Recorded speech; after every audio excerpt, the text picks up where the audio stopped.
everyone, and welcome to I'm a Fan. I'm your host, Kim Eberly, and thanks for tuning in.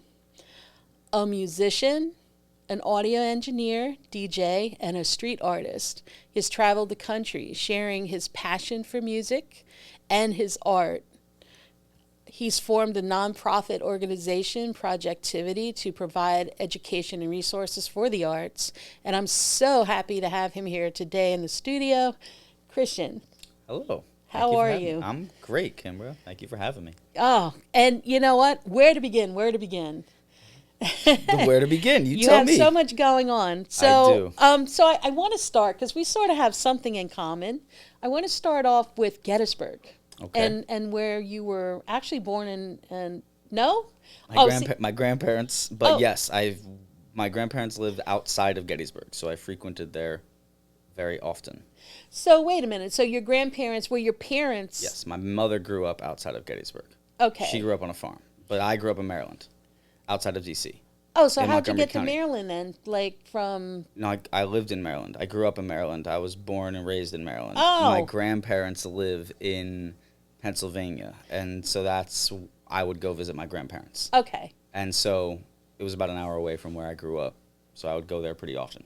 And then in the last 10 years, my grandmother lived there until more or less a year before she passed. So I would go there as often as I would go down to Maryland to see my parents. So how'd you end up in Staten Island of all places? College. I got out. I was done with high school in 2002, and everybody that I knew went to college, and I wanted to go to New York City. Pretty much, I only applied to one other school that wasn't New York City. Yeah. But Staten Island has a very similar vibe to the area that I grew up.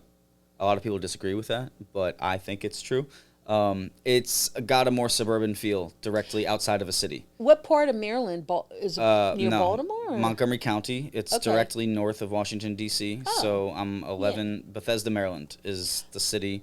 It's 11 miles outside of D.C. It's closer to D.C. than Staten Island is to Manhattan. Yeah, so that makes sense to me. Yep. And trees, parks, things like that. So when I visited New York City for schools, Staten Island stood out. Wagner was why I went to Wagner College. That was one of the schools that I visited when I was still a senior in high school.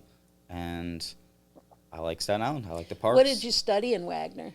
I initially came to study, they had a really cool major called Arts Administration, which was the business of music or art or theater.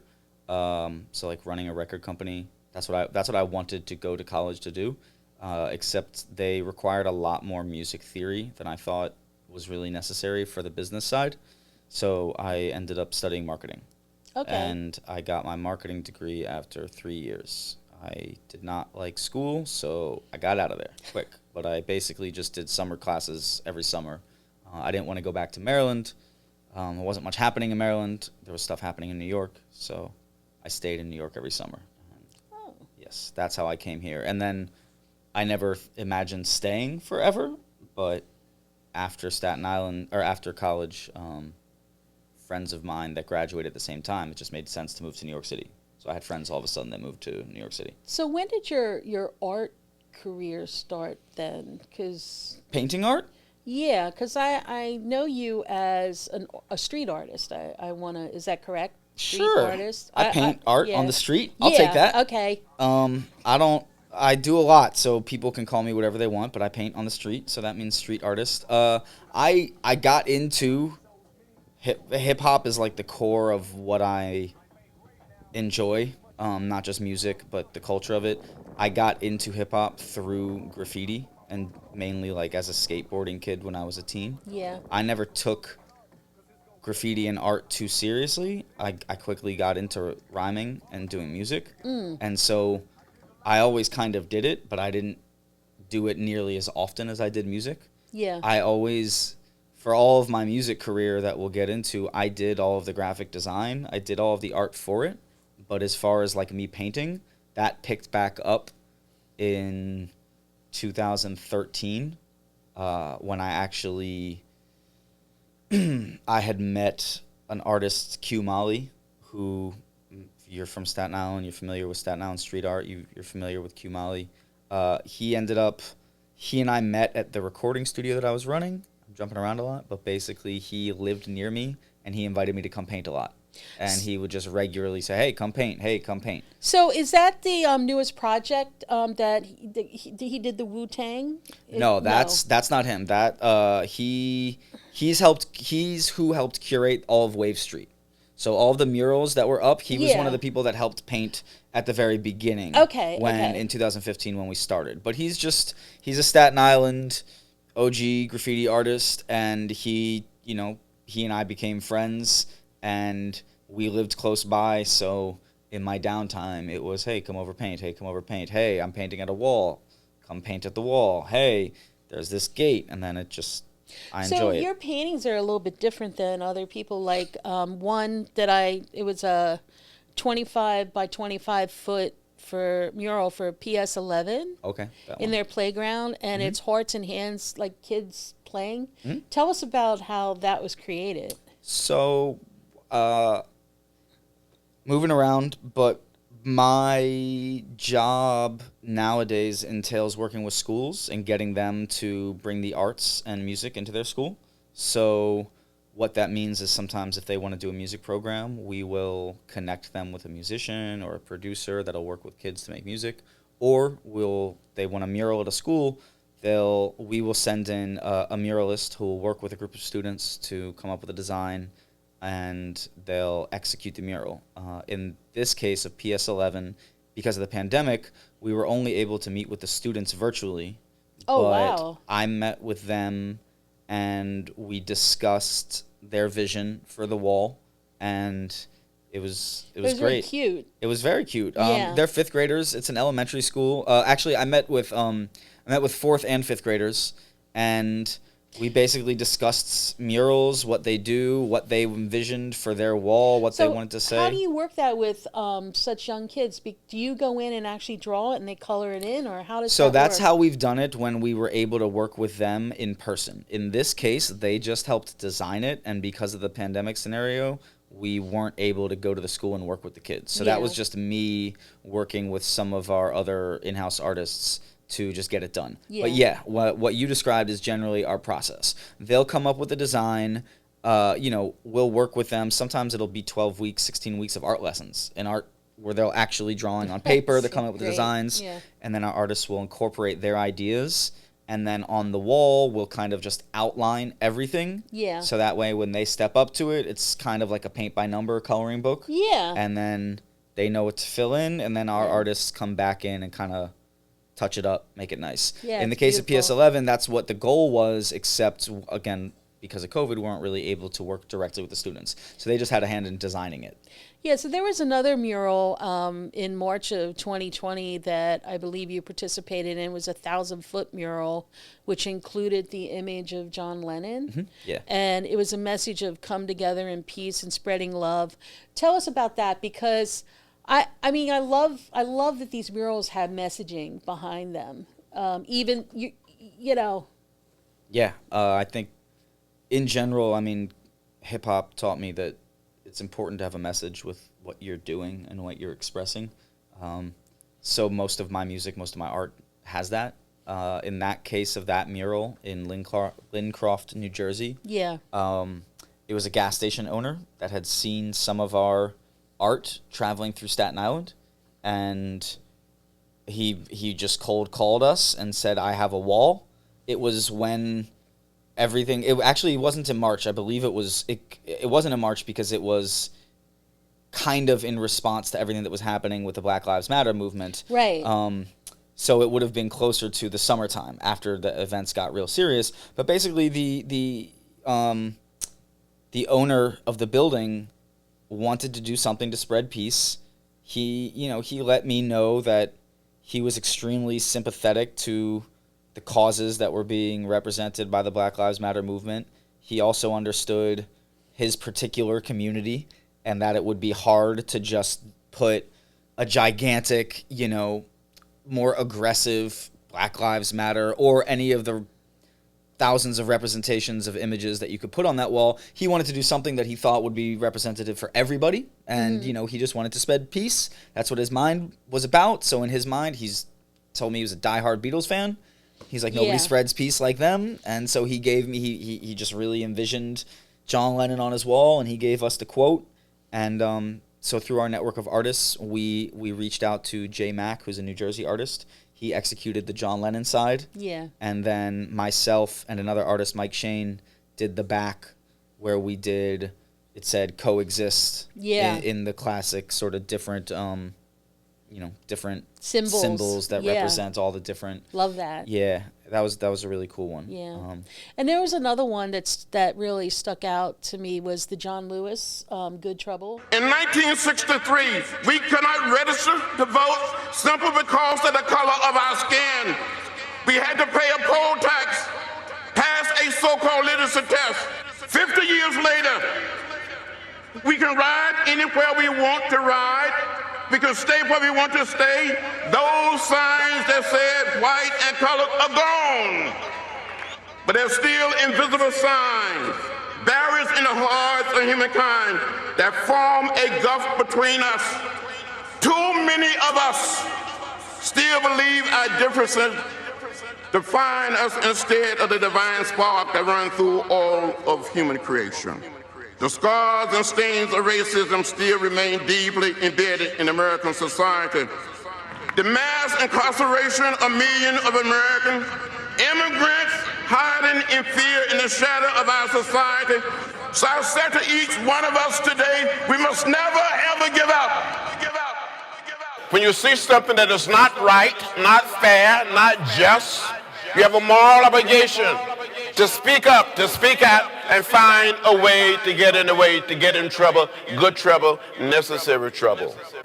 And today you see young people and people not so young. They're black, they're white, they're Latino, they're Asian American, they're Native American, they're straight, they're gay, men and women, serving as elected officials all over our country. We will get there. We will redeem the soul of America. We will create the beloved community. So keep it up.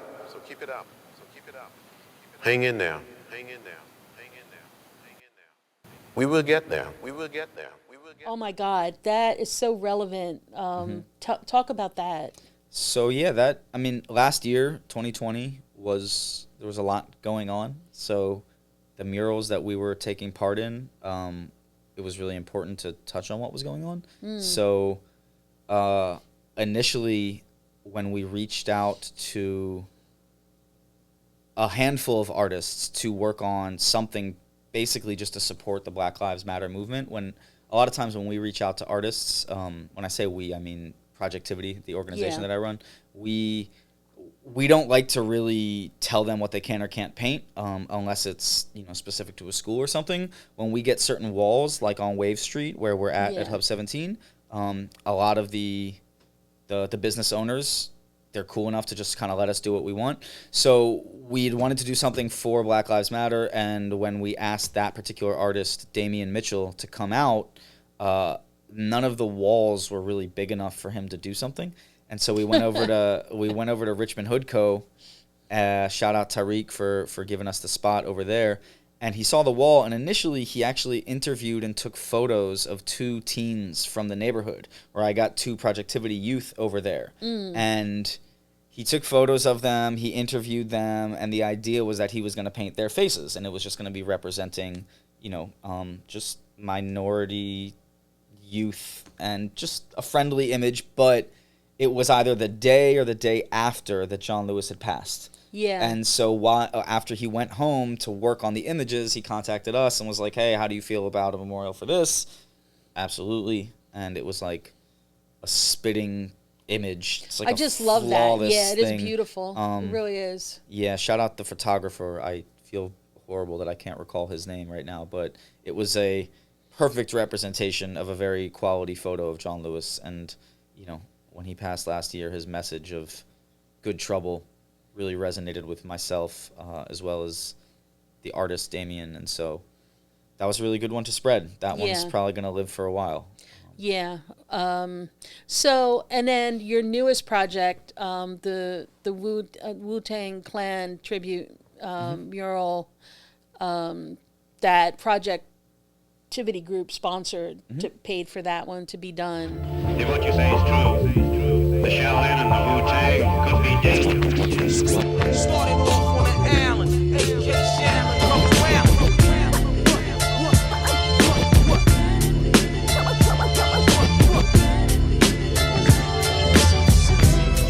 Shaolin Shadow and the Wu-Tang Sword.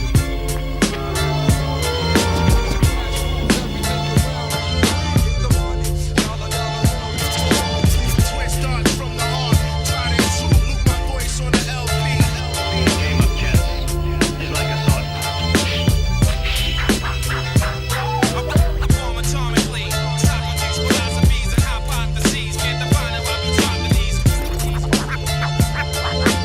I came to bring the pain all from the brain. I'm done. I'll let you try my Wu-Tang style. Allow me to demonstrate the skill of Shaolin, the special technique of shadow boxing. I'm the one man army they saw. I never been cooking out. I keep MCs looking out.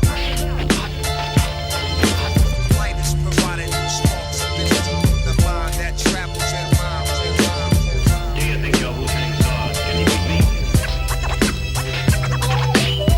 I give a order to my people. Where's the water? Here comes my And I remember when it was going up, it was just so spectacular. I watched every day. The guy would drive past, because I live right around the corner. He was painting that. I was just like, wow, it's such a great mural. And then tragically, somebody spray painted something on it. And It wasn't even spray paint. it was what was it, like a paint Like a line? brush paint, It yeah. was brush paint. So talk about that, Christian, and what you're doing to bring it back and preserve it. We'll fix it. Yeah. So the mural itself, Yeah. to talk about, the artist, Will Power, is an amazing, unbelievable artist. Yeah, really. He has been supporting Projectivity for the past couple years. He would donate canvases and pieces to the different events that we would have. Yeah. And so he is, I mean, to me, he is the perfect combination of graffiti and street art. He actually kind of coined the term for himself, Gritty City Styles, which kind of combines graffiti, raw 80s style tags, throw-ups, street art with fine art and traditional portraiture and things like that. And it kind of Nice. blends the two very nicely. I had reached out to him last year for that Black Lives Matter mural project that I mentioned. He actually did one of the murals on Wave Street. Yeah. And he told me then that he really wanted to do a Wu-Tang tribute wall. And so I was like, I got the wall. It's a block down the street from the Stapleton housing where half of Wu-Tang is from.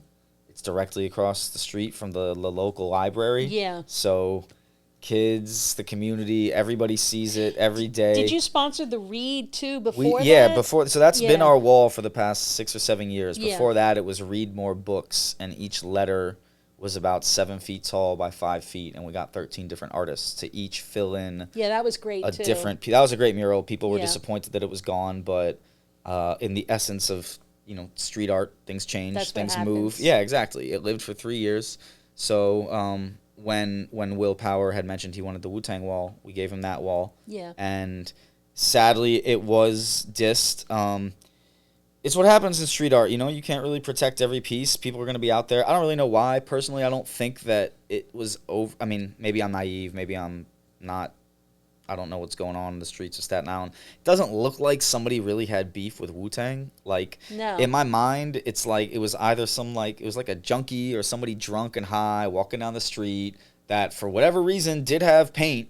But if it was intentional, if it was overly aggravated, Yeah. there would have been more. Like, Yeah. there would have been handprints. Like, it wasn't even, like, it was like a splash here, Yeah. a splash there. So what can you do to? I know you're running a GoFundMe. We are. How do you So fix most of that? our murals, so the artist is going to come back and go over it. He's going to fix it. And he actually was the one that notified me about it. He sent me photos because somebody from out here sends him photos. And my biggest concern is always the artist. I would feel horrible if the artist, took it very personally. Some people don't Will Powers, he's an OG. He's been around doing graffiti for 30, 40 years. He knows this is what happens. Yeah. Other artists would be, much more hurt, much more offended. He took it in stride. He said, we'll get it cleaned up. Do what you can. But then it was, I think it's so worth preserving that we're going to put a protectant seal on it, which is something that we buy for our school murals and for our, private clients that want to really protect the work that they do. And it's just a clear coat that you put on. It's high gloss, but it makes it anti-graffiti, where it's a non-porous surface. So now you can go to it with soap and water and sponge brush. That's great. And really just scrub off whatever's on it. You might need a pressure washer, but the point is it's not going to impact the paint.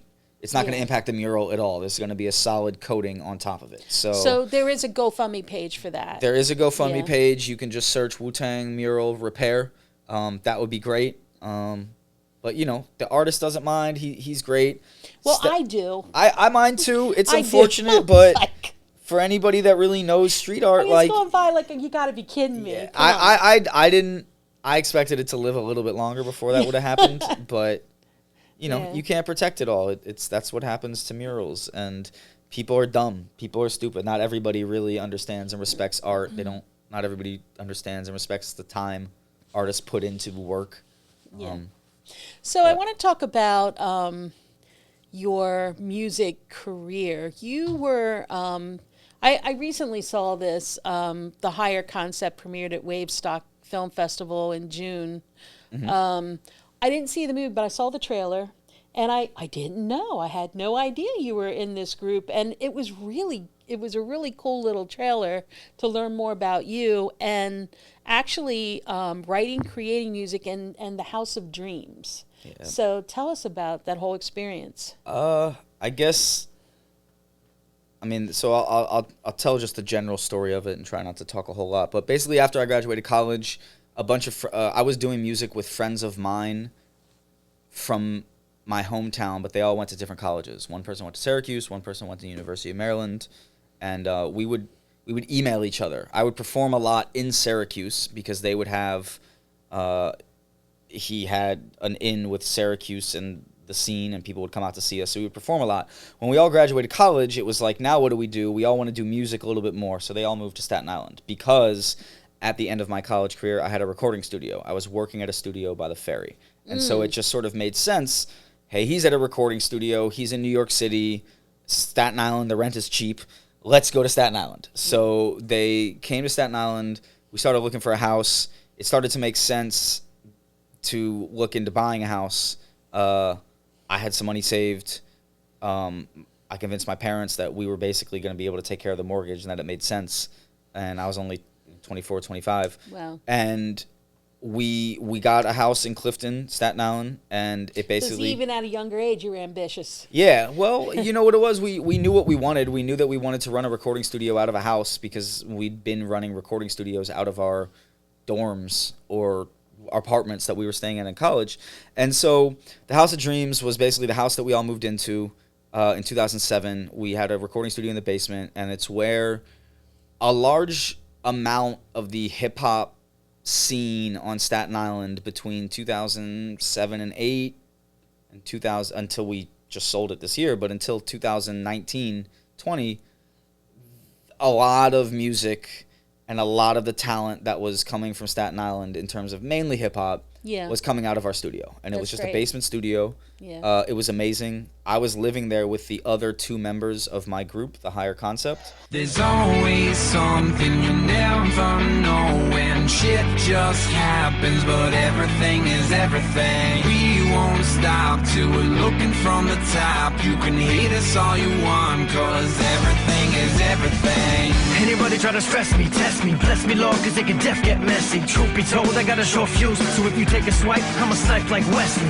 And if I stumble, I won't crumble. But if I make it, you hate that I'm humble. So why bother, just like my father? Always the cop, but became like the robber. Always on top of the ball, never drop her. Except when I'm getting that cough like a roster. Checking my roster, all heavy hitters. We are the masters, it's not for beginners. The angels are fading, so watch for the sinners. The danger we facing comes from within us. My gold medal cipher, a circle of winners. We patiently waiting for lovers to switch up.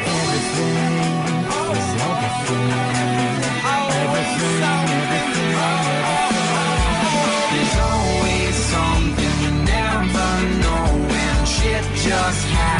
but everything is everything.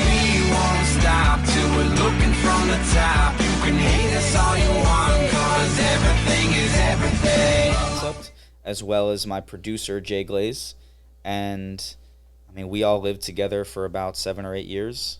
And again, I mean our studio was in the basement. We created 5 albums down there. We recorded. We brought dozens of amazing artists out. I mean, Corrupt from the Dog Pound King came out. Inspector Deck came out. Nina Sky came out. Cypher Sounds was working with one of our producers for a while. He would come out. So it was a notable studio that had lots going on for a good 10 years or so. And so is it because of COVID that you gave up the studio, or? Kind of, more or less. So I moved out of the house in 2015. So you kind of 3 different things you asked me about in one question that I could talk for like hours about each separate thing. Well, I only asked one question because of COVID. No. Before that, the Higher Concept and the House of Dreams are like 2 different narratives, and Projectivity is its own thing that kind of spawned out of that. Right, we didn't get to that one. No, yet. we haven't even gotten to that. So, but basically, I moved out of the house a couple of years ago with my now wife, and my friends were still living in the house. I owned the house. But when slowly people moved out, when COVID happened, the main person who was like the house manager, he decided to move to Florida when things were happening. He actually left. He didn't decide to move to Florida. He left New York before New York even shut down. He was very cautious and left and went with half of his family that lives in Maryland. He stayed in Maryland for a couple months. The other half of his family is in Florida. So then he bought a spot in Florida and moved to Florida. And he had considered coming back and forth if and when New York was going to open up. Yeah. But at that point, we had a bunch of vacancies. I didn't know what was going to be happening with that. With what the world was what was going on. Yeah, it was bad. He was mainly the person that took care of the house. So he had now moved. So it just sort of made sense. I always told him that when he decided to move on, that's when it made sense to sell. So yes, it was because of COVID that it was a series of events, but it wasn't like something disastrous happened at the house or anything. You know, he's fine. He's living it up in New York. The other tenants all moved out, and it got sold this year actually.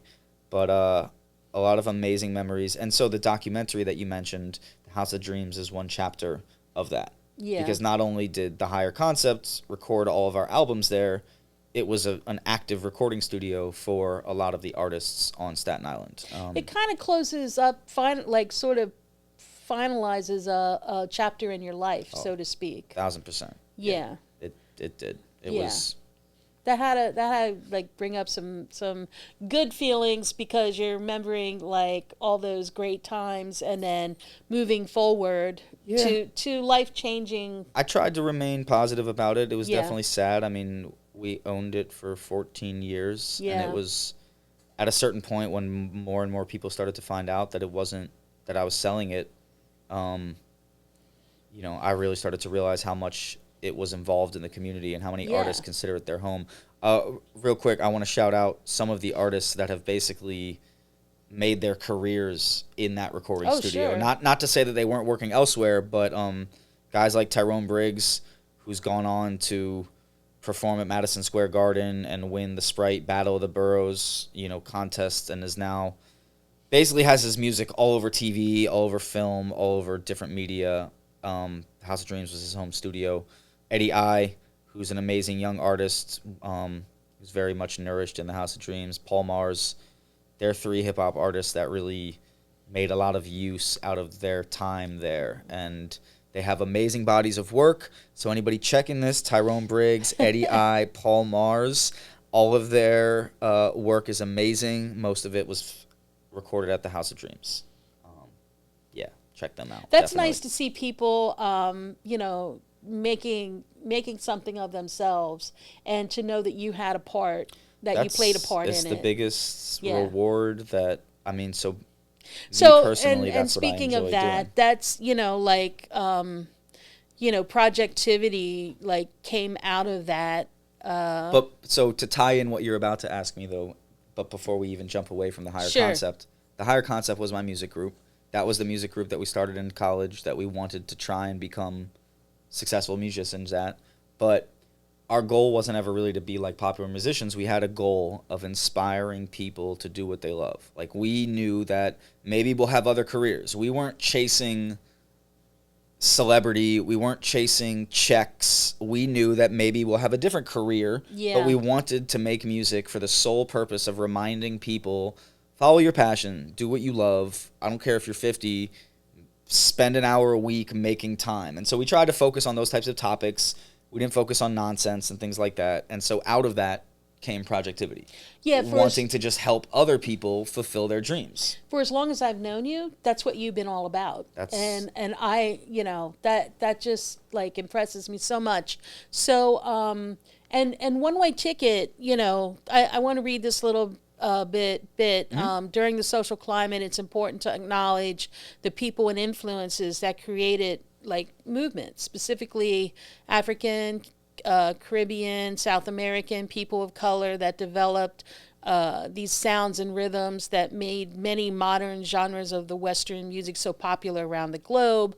One Way Ticket is committed to recognizing, supporting, and contributing to these cultures as best they can by studying the origins, learning the history, creating music with people from different cultures and backgrounds. That's amazing, because that's what music in the history of time has always brought people together. Mm-hmm. So, I love One Way Ticket.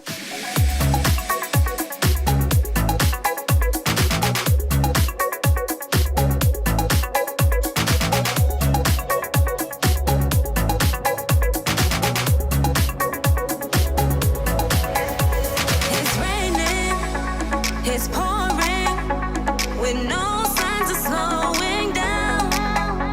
But I'm not gonna stay in, waiting to go out. So baby, take my hand, I promise you won't drown. 'Cause if you see me dance, you'll forget about the clouds. And when the thunder's rumbling and the storm is coming, we'll be loving, dancing in the rain. Make it rain on me, make it rain, dancing in the rain. Make it rain on me, make it rain. Music, I mean, I'm such a fan of the music, and like I recently heard like Love Vapors. The music is kind of dreamy, but it's very upbeat. We kind of go all over the place. Yeah. So One Way Ticket is my my DJ group, where I'm also an audio engineer and I DJ, and that's with my partner Jay Glaze, where it started as us wanting to just make experimental things, like things that didn't fall into a genre, really, and things that didn't rely on anybody other than me and him. So it was like, let's make instrumental music. Let's forget vocalists. So for a couple of years we would like sample different things, and most of it is upbeat. It's danceable, but we have a lot of tracks. I mean, I feel like in the last 2 or 3 years, there's been a development in the genre that, I mean, it's kind of called lo-fi, or chill hop, but there's like a genre of music that isn't up-tempo, but it still makes you want to kind of dance. And it's like chill and slow. Yeah.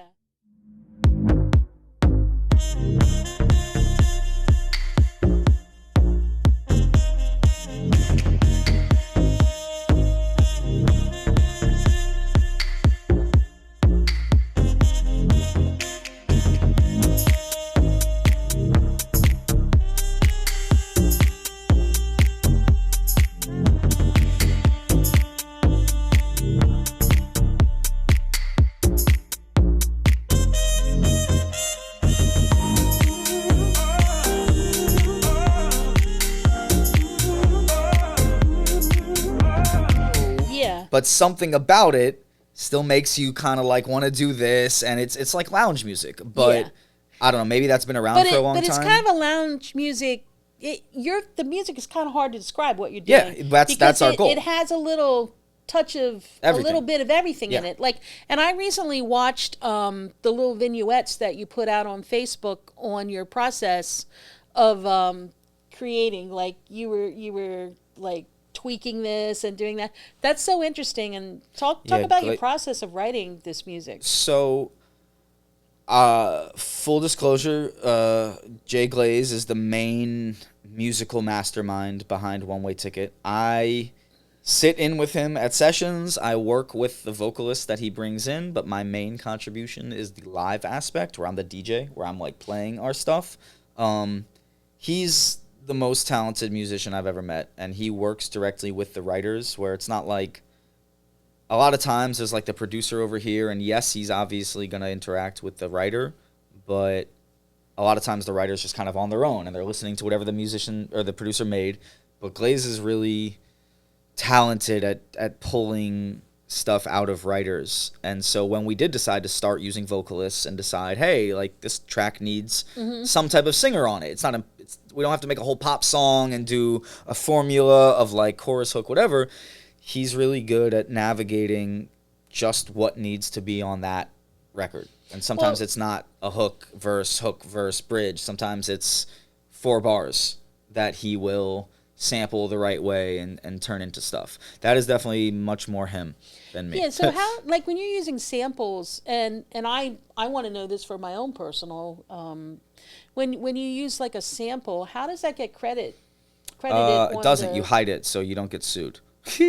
But basically, the biggest thing when it comes to samples is that if somebody can tell that you used somebody else's piece of music, then technically you are supposed to pay for that permission. But they have programs out that are like you can use samples, like big a bunch of different companies. Yeah, but you license it, so you pay for the license of that music. Or there's sample libraries, where it'll tell you right if you download this symphony, and you use it commercially, it requires a credit. Most of those sites and most of those deals have been broken down where you're paying it monthly to use the sites.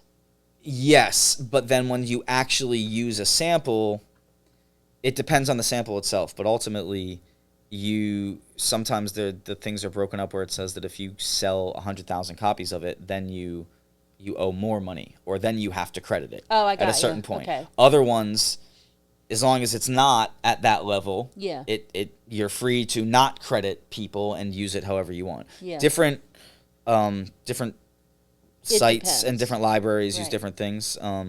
Technically, so to speak on that though, the majority of our one-way ticket stuff was us making remixes. When we started in 2013, the Higher Concept was making less and less music, and I still wanted to make stuff with Glaze, so it was me finding cool samples, cool things that I was like, let's turn this into something completely different. And we got a lot of traction on sound. This is the early SoundCloud days, 100,000, 200,000 plays, but then a song would get taken down because it would have a sample in it.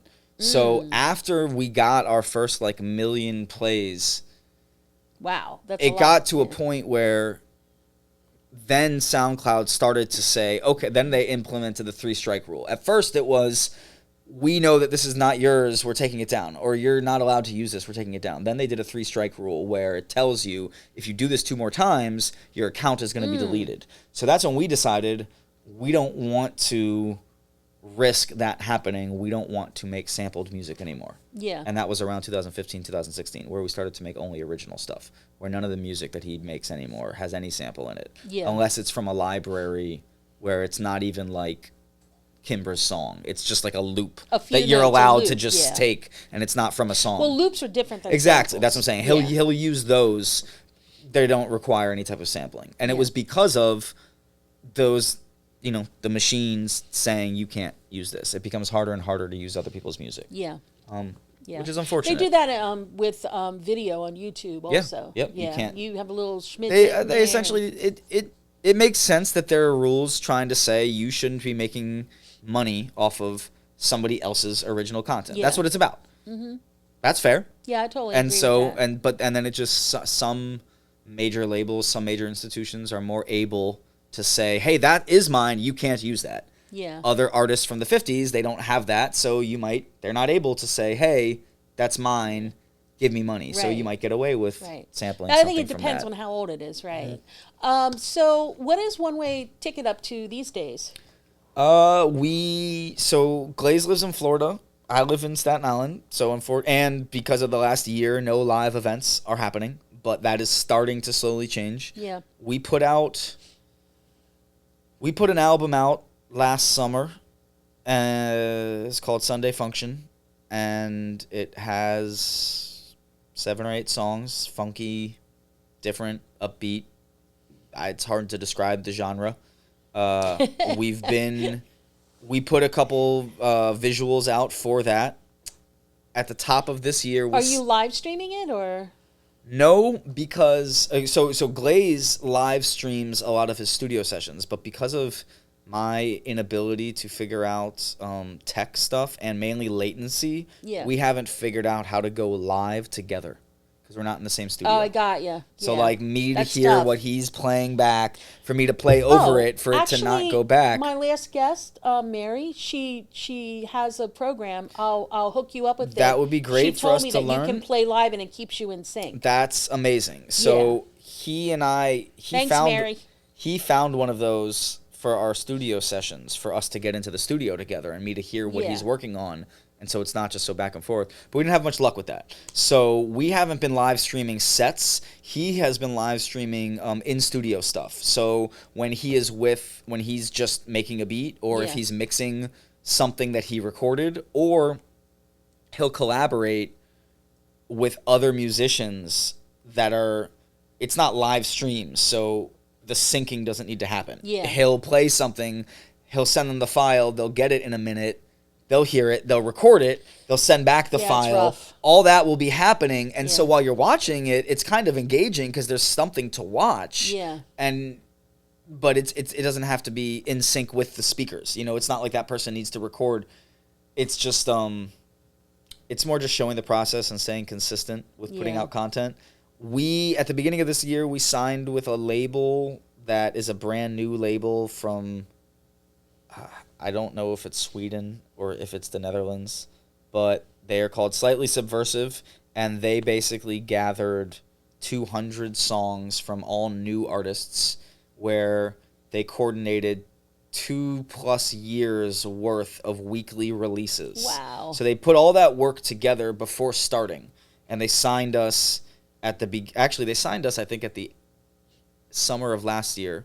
We were one of 15 artists, and we submitted. One Way Ticket has an album coming out, but it's coming out single by single. Oh, that's great. So it's kind of like we gave them 10 songs, they're done, they're complete. Yeah. They are in, and so if you go online, I don't know the exact, I think it's slightlysubversive.io, but I don't know what it is. Slightly Subversive is the name of the label, but they have the calendar where you can then see all the different bands and all the different groups and when certain songs are coming.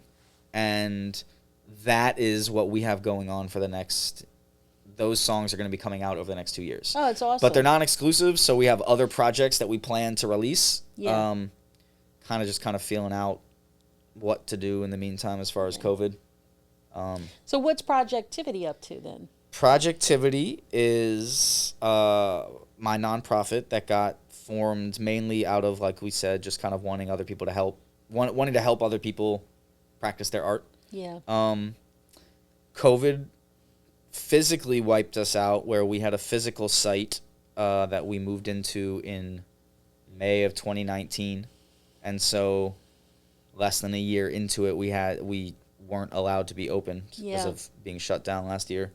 And then we actually shut our doors last year in August or September, mainly because we didn't know there was no sign of what was happening, if the world Yeah. was ever going to open back up or what, and so we were just bleeding rent. I mean, you think about it, it was a whole year. Oh at yeah, least. yeah. We Like- had about 9 months. Yeah, 9 months. We had May till March, and then we weren't allowed to have events. Yeah. We were in the middle of 5 different programs, 4 different schools. No, 2 different schools, 3 programs at our physical site. Everything had to stop in the middle of it. Teaching music and art and things like that. So during COVID, we did a bunch of murals. we responded to the COVID initiative. But myself personally, I painted there's like a 100-foot wall at Staten Island University Hospital in the emergency department in response I think I know that one. Yeah. In response for the frontline workers and the nurses, we painted another one at the Richmond University Medical Center. Not at the hospital, but across the street, mainly for the first responders. And then we also took initiative to create art around the Black Lives Matter movement and everything that was happening last year with the George Floyd protests.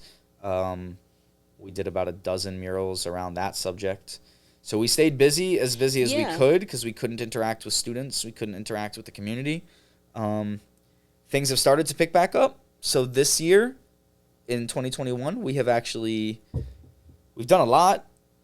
We've already completed, I think, 7 or 8 murals this year for different organizations and schools. We haven't been able to work with the students or the community. It's been our artists coming in and working.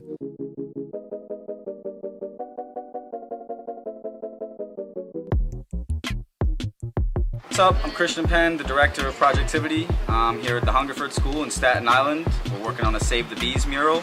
Just want to shout out Staten Island Arts and Beautify Earth for sponsoring the project, and hope you like what you see.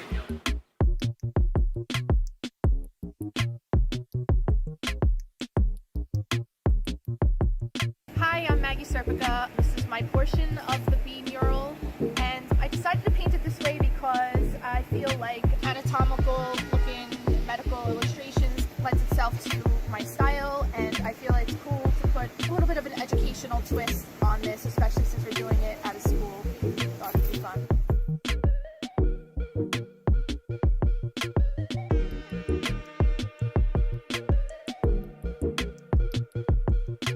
Hi everybody, my name is Danielle Mastrian and I'm here today painting the Save the Bees mural. And in my piece today I wanted to show like a super close-up macro shot of bees to show that they're like these little furry animals so people don't think of them as these annoying insects and shoo them away. In a lot of my research, there were these super close-up things and they almost looked like, you know, like little fuzzy bears or like little baby ducks or something like that. And I think like if you show them looking like these other animals that we find like cute and cuddly, then hopefully people will be a little bit nicer to them and we can save them.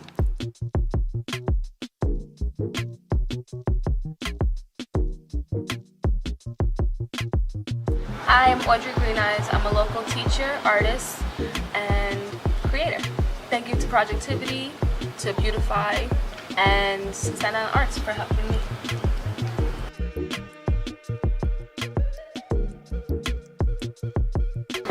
And this is Walter. And thank you, Projectivity.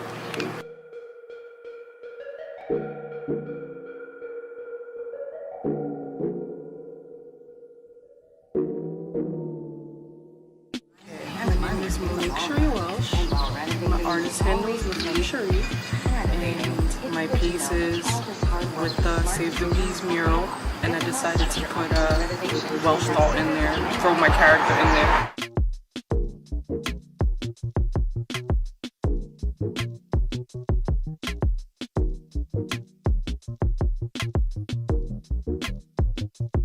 We've completed a handful of virtual projects.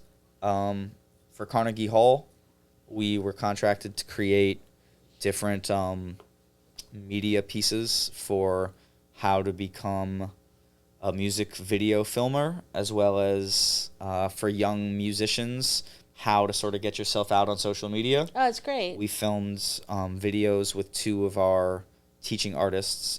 Shout out Lady Bree and shout out Vinny Arizo. They were basically our teaching artists, and Carnegie Hall wanted us to film a video of how to do these things. So we basically were able to produce that video. And then this summer, we've been working, the schools kind of have opened back up in terms of working with vendors and different people. So thank God. Yeah. Projectivity was doing murals at Staten Island Technical High School as well as John Dewey High School. So that wasn't me myself personally. But that was what Projectivity was doing. Me, myself, this summer, I was working alongside Sundog Theater, where they were at PS19 for the same program. It's called Summer Rising, where I was working with a school. Yeah. We did finally get to work with a batch of kids to install a mural there. Shout out Jody DeReal. Shout out Audrey Green Eyes. They were the other artists on that project. So we've been doing a lot of murals, and school's about to start. So we imagine there does seem to be a budget for the arts that has come back to the city, at least. So Projectivity is involved with that. That's what we have going on. That's good. Yeah. Well, at least you kept busy, and you are still doing a lot of things. I am. You're actually working on one of my projects too. Thank you very much.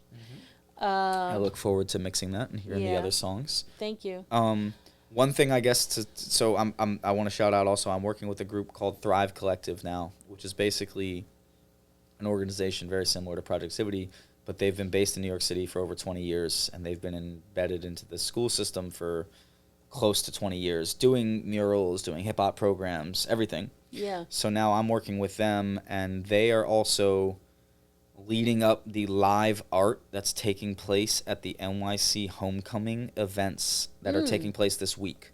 So I know this may not air until the future. It won't. But this upcoming week is New York City's homecoming. Basically, lots of cultural events in every borough. Yeah. Attempting to be like, hey, New York, like let's stay alive. Let's keep doing stuff. So we are curating the live art at 4 different hip hop events, one in each borough, and they're massive hip hop events. That sounds fantastic. It's freaking awesome. So I get to be the lead behind getting 4 artists at each site to paint basically like big walls for the audience to just kind of like spectate while Wu-Tang is performing. Wu-Tang is the Staten Island headliners.